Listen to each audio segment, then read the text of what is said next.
Hey guys and girls, it's Mike here. If improving the health and happiness and well-being of your people is something that's important to you, and it's something that you are really committed to doing, but you struggle with the approach, I'm just going to take you through today the really simple 4-step process and structure that you can implement into your business to make sure that it's easy to improve the health and happiness of your people. We've built our process of studying the world's longest lived, healthiest, happiest cultures, not by looking at the fittest people and the most popular people on social media. And when you look at these healthiest, happiest, longest lived cultures, it becomes quite obvious to us why we're struggling with health in modern Western society and what we can do about it in our businesses to improve it and help make sure that our staff have got a great quality of life and being the best they can be alongside working a busy job, living in a busy life. Okay, so the 4 components are insight, identity, health basics, and then environment/culture. If you've got these 4 things right in your organization, it doesn't matter if you are an IT firm, a janitorial firm, or a high-end law firm, people will be healthier and happier. So let's look into how you can incorporate that into your organization. First of all, you need to have insights, okay? So from a historical point of view, this means that our people have a voice and that there's a good communication between the lower echelons and the leadership, so we know what's going on.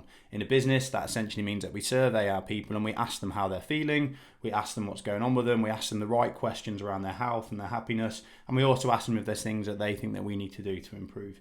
It's very obvious to establish that would help, but it's something that a lot of us don't do. From the next perspective, it's self-awareness. Okay, so we need to make sure that we've got the right people in the right seats. As Albert Einstein said, everybody's a genius, but if you judge a fish on its ability to swim or spend its entire life thinking that it's stupid.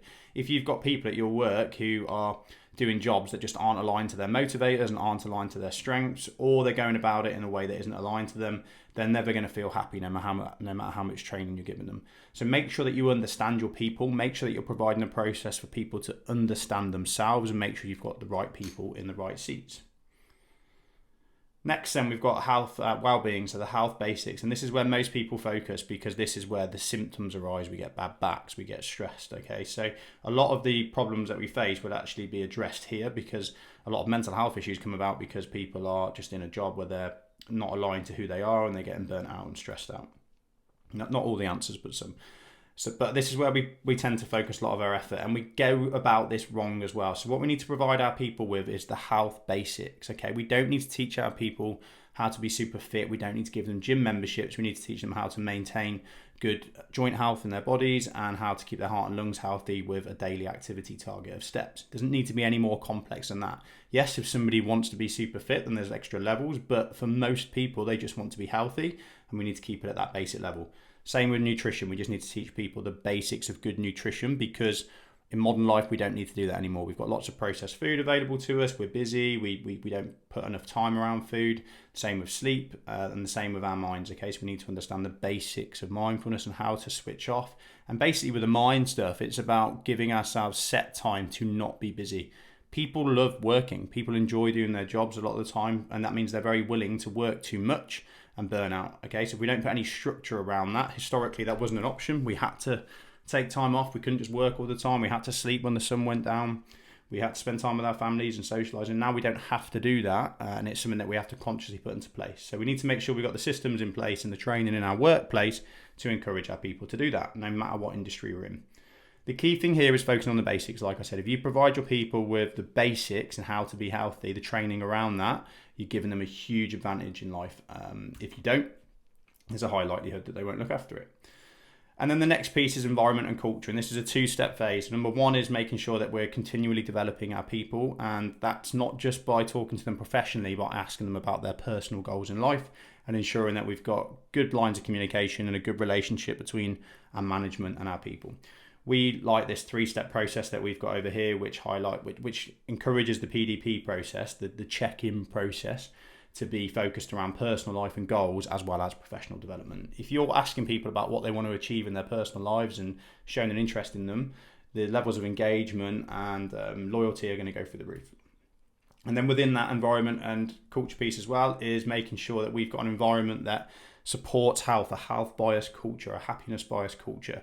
So It could be me, for example. I know everything I need to know about how to be healthy and how to look after myself. But if I go and work in an organisation where we work 20 hours a day, which obviously isn't a thing, and we don't talk about health and we don't talk to each other, and we eat fast food takeout all the time and we drink beers all day, then that's slowly what I'm going to turn into, and that it's going to be very difficult for me to be healthy. I will probably leave that organisation, but lots of people won't. So make sure in your organisation you've got an environment that supports being healthy and being happy.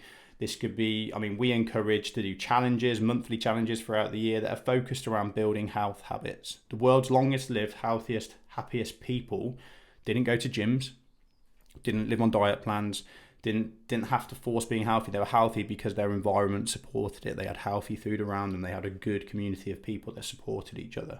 Their daily activity required them to be active. So obviously we don't have to be active in most of our jobs, but we can do a challenge around building up a habit to achieve more steps a day.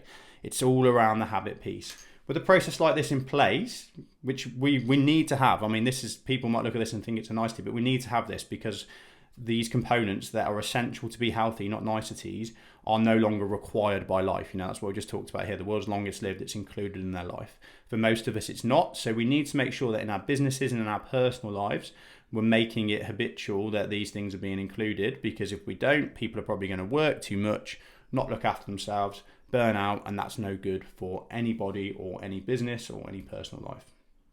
So if you are having challenges with improving your health and well-being of your staff, or you're just not sure where to start, I'd highly suggest just looking at it in that way. Think about those 4 steps. Are you asking your people what they think that needs to be changed?